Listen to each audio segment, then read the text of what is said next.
India versus England first test match 5वें दिन absolute cinema होने वाला है। वो सिनेमा जिसमें शायद आपको नहीं पता कि हीरो कौन होगा, क्योंकि चौथे दिन जो कुछ हुआ उसके बाद क्रिकेट का रोमांच जो है वो अपने पीक पर पहुंच गया।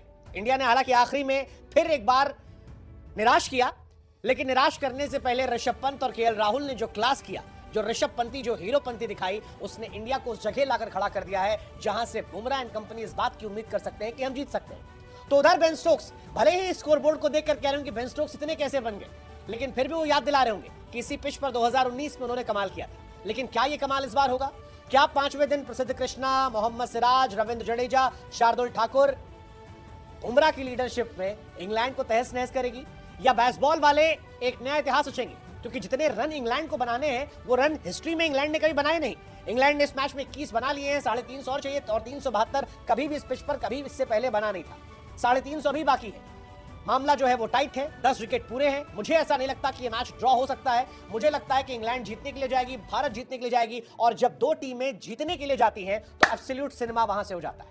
मजा आएगा, मजा आएगा जो रूट बेन स्टोक्स की बल्लेबाजी को देखकर, मजा आएगा बेन डकेट और जैक क्रॉली को देखकर, मजा आएगा ओली पोप को देखकर, लेकिन उतना ही मजा आएगा कि 5वें दिन पिच पर जब बाउंस होगी तो क्या प्रसिद्ध कृष्णा को विकेट ज्यादा मिलेंगे।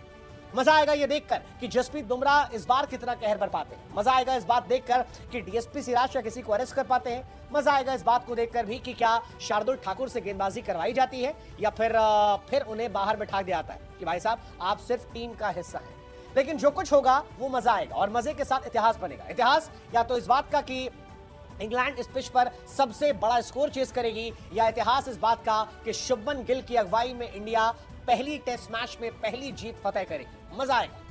मजा करुण नायर को नहीं आया होगा, क्योंकि करुण नायर ने कहा था dear cricket give me a second chance, एक मौका दे दो। वो एक मौका मिला 2 पारियों में, लेकिन पहली पारी में 0, दूसरी पारी में 20। उनके लिए थोड़ा आपको लग सकता है कि यार अच्छा कमबैक नहीं था, वैसे ही जैसे आपको इंडिया के लिए लगता है। 430 रन पर 3 विकेट थे, और फिर वक्त बदला, जज्बात बदले, हालात बदले, और इंडिया देखते ही देखते ऑल आउट हो गई। वैसे मजा इंडिया को भी नहीं आया, क्योंकि जो पहली इनिंग में हुआ था वही दूसरी इनिंग में हुआ। पहली इनिंग में आपको याद होगा 430 पर हम 3 थे, और फिर 471 पर ऑल आउट हो गए थे, और इस मैच में भी यही हुआ। इस बार सेकेंड इनिंग में 333 पर हम 4 थे और 364 पर ऑल आउट हो गए। पहली पारी में 41 रनों पर हमने 7 विकेट गंवाए थे, दूसरी बार 31 रनों पर 6 विकेट गंवाए थे। टॉप ऑर्डर की मेहनत को लोअर मिडिल ऑर्डर कैसे बर्बाद करता है वो आज दिखाई पड़ा। इंडिया के टैलेंडर और इंग्लैंड के टैलेंडर में फर्क दिखाई पड़ा। इंग्लैंड के लोअर बैटिंग ऑर्डर ने काफी रन बनाए थे, इंडिया का बैटिंग ऑर्डर जो रन नहीं बना।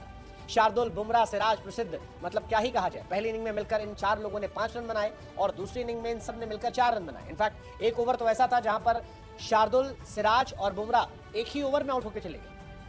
मतलब क्या ही कहा जाए, इंडिया का टेल जो है वो बहुत वीक हो गया है, और ये इंडिया के लिए परेशानी का सबब है।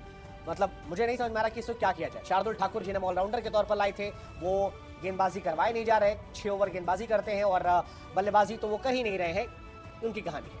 बट बल्लेबाजी इस मैच में फिर भी हुई केएल राहुल की तरफ से। केएल राहुल की क्लास इस मैच में हमने देखी। पहली पारी में 42, लेकिन दूसरी पारी में वो जो क्लास वाली कंसिस्टेंसी होती है वो दिखाई पड़ी। काम, कूल, कंपोज केएल राहुल, मतलब मजा था यार, मजा था, सिनेमा था। राहुल को बैटिंग करते देखना और ऋषभ पंत को, मजा था।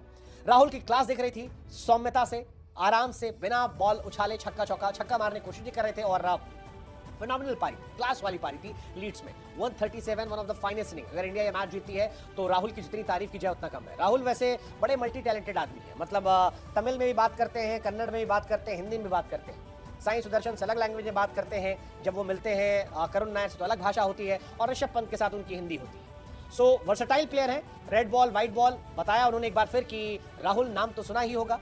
जो हमने जिक्र किया तमिल कन्नड़ वाला, वो साई सुदर्शन के साथ तमिल थी, ऋषभ के साथ हिंदी थी, और कन्नड़ जो थी वो